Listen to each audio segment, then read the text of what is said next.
fighting games, a staple of the genre that is near and dear to my heart.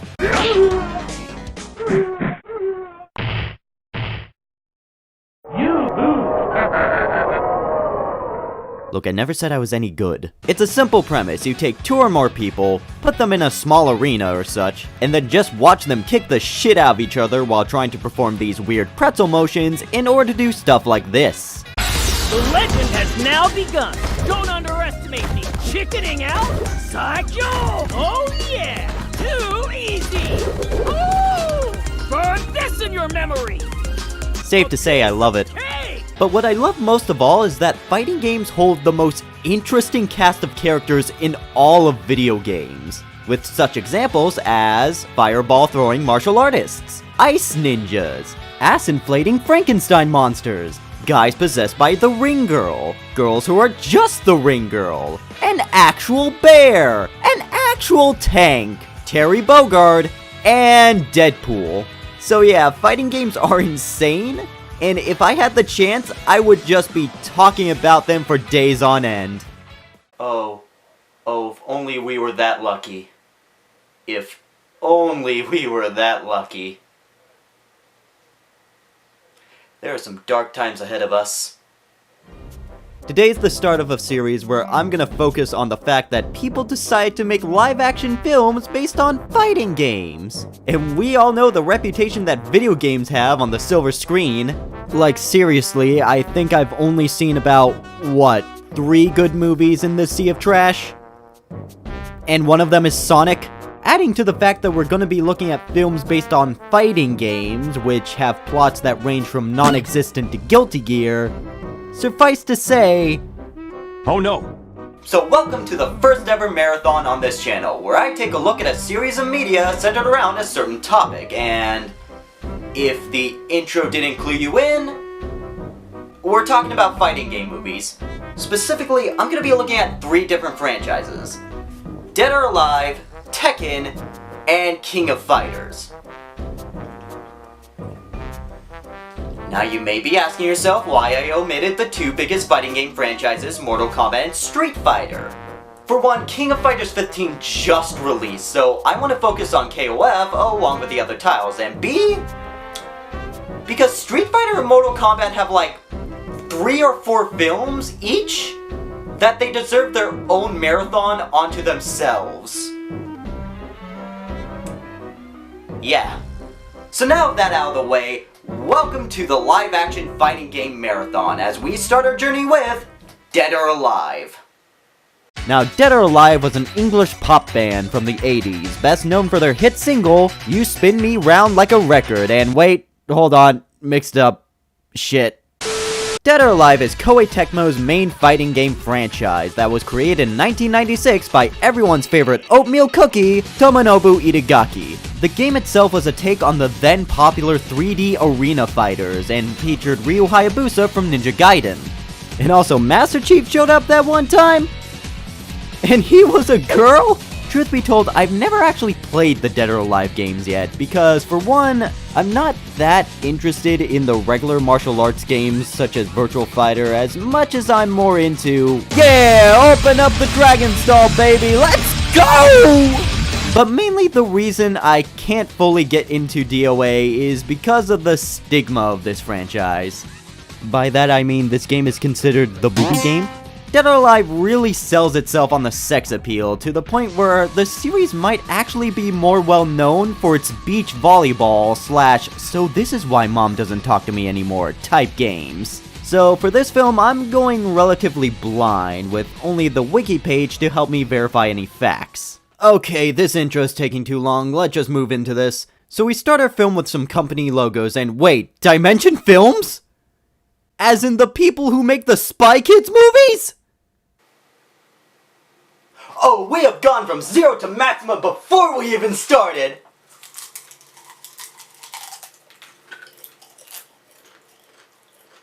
Alright from now, boys!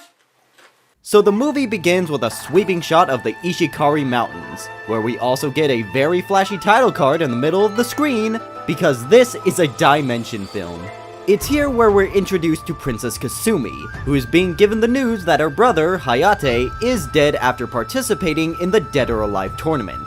To which she responds against the notion that her brother is dead in the most gracious and preserved way possible.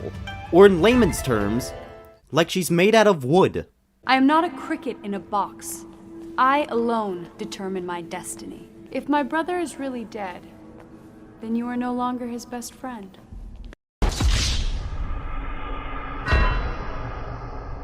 Also to note, that guy is supposed to be Ryu Hayabusa from the Ninja Gaiden series. And in this film, he's kind of a bitch boy. So Kasumi is convinced that her brother is still alive and is willing to leave the kingdom to find him. But doing so would cost her to be ostracized and hunted down by her friend Ayane. Also to note, mid-2000s CGI cloak. Because this is a Dimension film.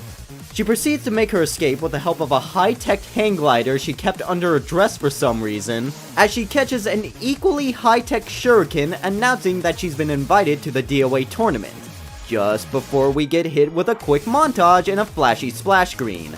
Because this is a Dimension film, I hope you're ready to hear that a lot in this review. I'm just saying, if we get unnecessary over-the-top transitions and a recap montage at the end, then baby, we are in for a great time. We're also introduced to the rest of the main cast, starting with Tina Armstrong, the daughter of a pro wrestler who's trying to prove herself to be an actual fighter, which she shows off by beating up a band of pirates led by... Wait, holy shit, that's Liu Kang from Mortal Kombat! Flawless victory. And finally, Christy, an assassin and a master thief, who was ratted out by her partner and must go on the run from the cops using... I mean, it's on brand. And now that the main trio are introduced, we then move on to them and the rest of the combatants on a plane as they're given an infomercial by Helena Douglas, who explains what DOA is all about, and it's the most basic tournament premise you can think of. It all boils down to having the best of the best competing against each other to see who's better than the rest. And also you get $10 million. It's also here where we get to meet some of the side characters, including the returning Ryu, Bass Armstrong, father of Tina and played by actual wrestler Kevin Nash, and Zack, who is... Wrestling ain't really fighting now, is it? Tanner's beneath you. I sure would like to be. Oh, you're gonna be that guy, aren't you? Oh boy. And then we have Max, Christie's partner in crime, who, by my research, only exists in this film. Which is good, because he's stupid and unnecessary, and I hate him. However, now they're at their destination, where they have to skydive to a certain part of the island before the sun goes down. But uh-oh, our main heroines landed too far from the designated area, and they have to work together to climb this giant steep in order to get in on time. So you know what that means.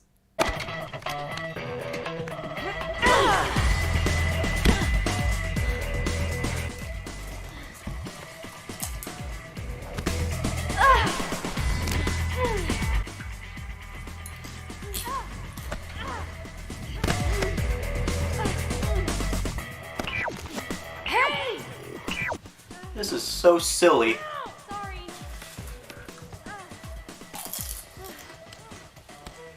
I kinda like it. So the trio make it in time as we get a long cut to our host of this tournament, Victor Donovan, played by Eric Roberts. In my research, this character only exists as a side character in the games, but in here, he's the main villain. Which, really, I don't mind because he's giving off some Rugal vibes, and I'm actually on the edge of my seat to see if he's gonna pull off a genocide cutter. So Victor explains that DOA was created by Helena's late father, and that before the tournament can even begin, all contestants must undergo a physical that secretly injects nanomachines because, uh-oh, he's evil. We're also hit with a very unnecessary and very elaborate transition screen because this is a Dimension film. We then get a montage of all the characters training, and it's here where we can segment into talking about the costume designs because... oh my god, they actually did it. The majority of the cast are designed in a way that actually depicts them as they were in the games. I mean, just take a look at this guy and tell me this is not a racist depiction that only video games can make. This really tells you that someone on this project cared about the series to replicate their designs. Minus all the times they were in skimpy suits, but then again, this is DOA, it is par for the course. However, I am kind of sad that they didn't go with this design of Zack, because if they did, well then that would just make my day. But now the tournament is in full swing. Each competitor gets their own wristwatch that tells them who their next opponent is. And when they decide to fight, it will be broadcast around the island thanks to the work of Victor's main lab rat, Weatherby, who, by my research, only exists in this film to be a creepy stalker love interest to Helena. But also he's important to the plot and I don't hate him. But anyway, the first round begins, and it's a glorified fight montage. Everybody was kung fu fighting. Those kids were.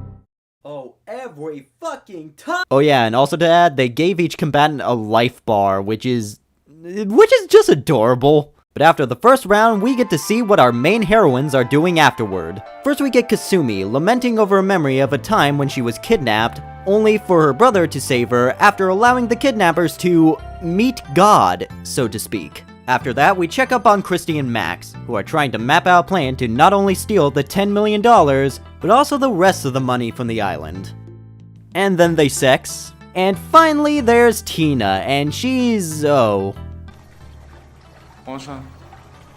I'll pass. Oh no, this guy's on a list, isn't he? Oh, you might have green hair, buddy, but your pronoun is creep. But all is not too well as Victor decides to test Kasumi's strength by pitting her against Leon, the last opponent her brother fought before going missing. But even before that, we get a sudden appearance from Ayane via weird CG effects, because this is a Dimension film. I am a robot ninja from the planet England who is here to destroy you and free this land from your tyranny. I've been expecting you, Anna. But before their battle can even begin, it's cut short to start the other fight. Wait, was that a gun cock noise?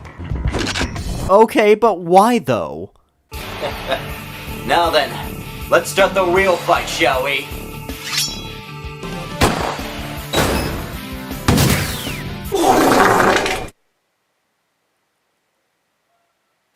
I don't like that last sound effect. The fight between Kasumi and Leon continues with some very good choreography, and after a series of events, Kasumi ends up the victor, Zack is now naked, and Tina and Christy now having to share a room together. Then this happens! Nina, it's showtime! Not now. I'm in my underwear. It seems to be like my baby girl's found herself a special friend. We'll settle up tomorrow, sweetie. Nice to meet you, miss. Damn, give this guy some credit. He's accepting his daughter's sexuality in 2006. He might be my favorite character in this film. We also get Victor and Weatherby deciding to get rid of Max because he sucks by sicking their assassin Bayman on him, and...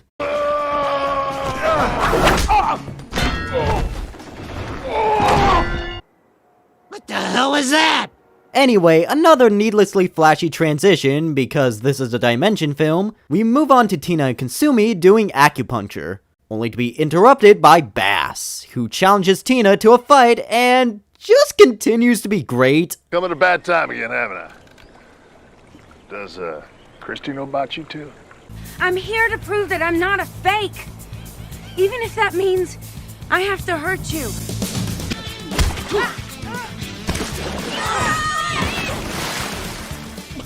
Nice try, sweetie.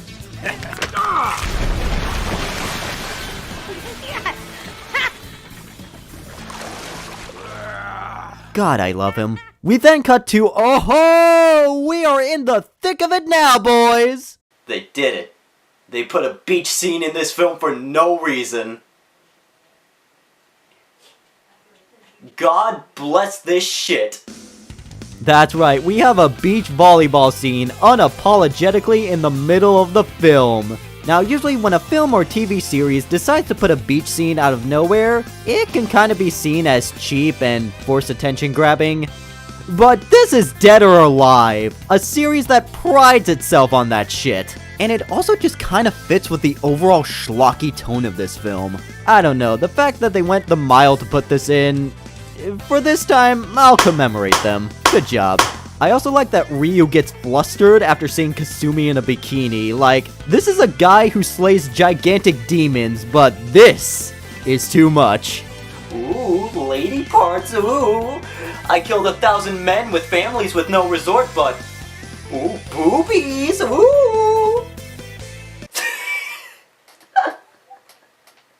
So Ryu has decided to investigate the weirder goings-on this island, and he asks for Kasumi's help in order to distract Victor long enough for him to do so. And she does this by doing absolutely nothing and letting Zack do all the work. So now the film just cuts between scenes of Hayabusa actually kicking ass and volleyball, where we get to see more ass.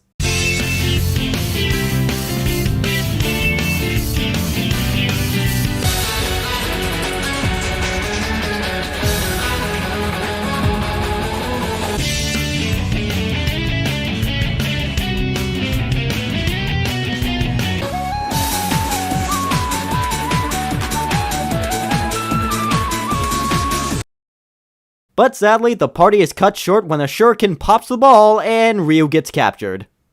Nice going, bitch boy. We then see Kasumi head into a bamboo forest where she encounters Ayane. And yes, they're even more wooden in their delivery. Though I feel like it's intentional at this point. You are a shinobi. So was Hayate when he came here. Yet you did not pursue him. I will not be swayed by your attempts to confuse my programming with your all-female sex orgy. We must kung fu fight! So be it, Anna. But Kasumi manages to overpower Ayane, and she promptly leaves. We then return to the beach, where we see Max and Christy hatch a scheme on how they're gonna steal the island's money, Weatherby having a weird fantasy of Elena with obvious green screen effects because this is a Dimension film, and Tina about to break Zack in ways that only God would know, because instead they decide to take it somewhere else. This kicks off the next two matches of Christy versus Elena in the rain, because of course they are, and Tina versus Zack on a stage which, yeah, that'd be a pretty cool place to fight. And to quickly mention, yeah, the fight choreography is pretty good. It is a movie based on a fighting game, the choreography is like the main feature. But for something like Dead or Alive, it feels a bit more on brand than the other films, since the series tends to keep fights more grounded, unlike other stuff that shoots fireballs or spams Repukins into your band from Mexico. Also, unapologetic ass shot, because this is a classy film. But in the end, Christy and Tina are the respective winners, leading to Christy getting a secret code off of Helena's body, and Zack to finally respect Whammin'. But now we're at the semi-finals, and instead of actually fighting, the main trio just decide to snoop around to discover Victor's secret lab. And also an unconscious Ryu Hayabusa. And a trap. We then cut to Elena moping on the stairs over a recent loss, only for her stalker to show up, and he's... okay. Yeah, I saw that. But it was a close fight. You almost made it to semifinals of DOA, Helena. Your father would have been very proud. I also think you sing great when you're in the shower. Not that I watch you on the cameras when you're taking a shower, Hey, you wanna smell this rag? It's also at this time where Weatherby decides to tell Elena the truth about her dad. That he was actually assassinated by Victor because he refused to go along with his evil scheme. And wouldn't you know it, before he can say anything else, ninjas. Ninjas everywhere, and you know what that means.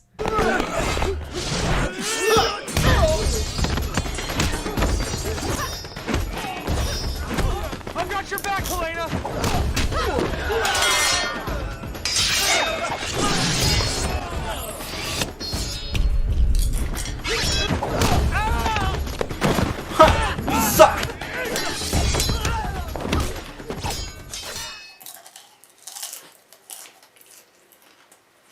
We then cut to the main heroines and Ryu trapped inside strange tubes. as Victor reveals what DOA was all about.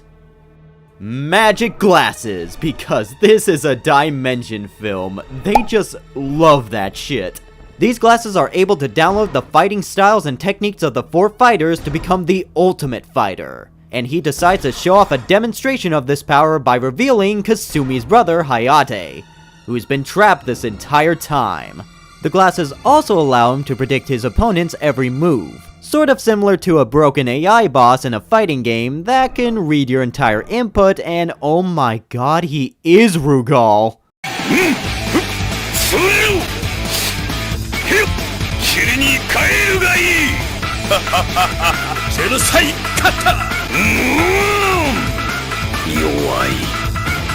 So Hayate is sent flying, and Victor now plans to send this power to the black market, with a bunch of crime lords and mob bosses watching on, who look less like crime lords and more like paid interns. All seems lost, but luckily Helena and Weatherby are there to try and stop the transfer. And Ayane's there too, to save and mack on Hayate, pretending like she wasn't going to murder her sister a few minutes ago. And let's not forget Max. Do you even care what he does? All culminating in a clusterfuck battle of sick moves, a self-destruct countdown, and Ryu having to be saved by the Dork Patrol. You know, you used to be cool, Ryu. But in the end, Kasumi defeats Victor with acupuncture, and everyone escapes the explosion with synchronized diving. Looks like we're gonna have to jump! Today is all right for tonight. Riding in a Corvette and feeling all right. Once in the water, oh hey, Liu Kang's back! And he's gone. Bye, Liu Kang. So everyone's alive, everyone's making out, except for Tina, because God forbid she do it with Zack. And the film ends with a montage of different scenes from the movie, cause by God, this is a dimension film, before cutting to a scene of our main heroines, and Ayane, taking on ninjas with swords. And that was Dead or Alive. I might actually have to try the games now. I came into this expecting schlock like the rest, but came out the other end with delicious cheese. The film felt very self-aware of what it was, and just had a blast being silly, with the added cherry on top being all the stupid shit Dimension Film likes to do in their films. Is it a good movie? No. But is it a fun movie? Hell yeah. Maybe the fans of the game might not like this, I don't know, let me know down in the comments if that's true, but for me, this was a good time and I recommend it if you're looking for some B-movie cheesy goodness. Well, this marathon started out with a high note, didn't really expect it, and what I hear about the others, it's all downhill from here. So stay tuned for next time as the live-action fighting game marathon continues on with one of the big boys of the genre, Tekken. But until then, I'm DavKav. I hope you liked this video. Like and subscribe if you want, and I hope you all enjoy yourself.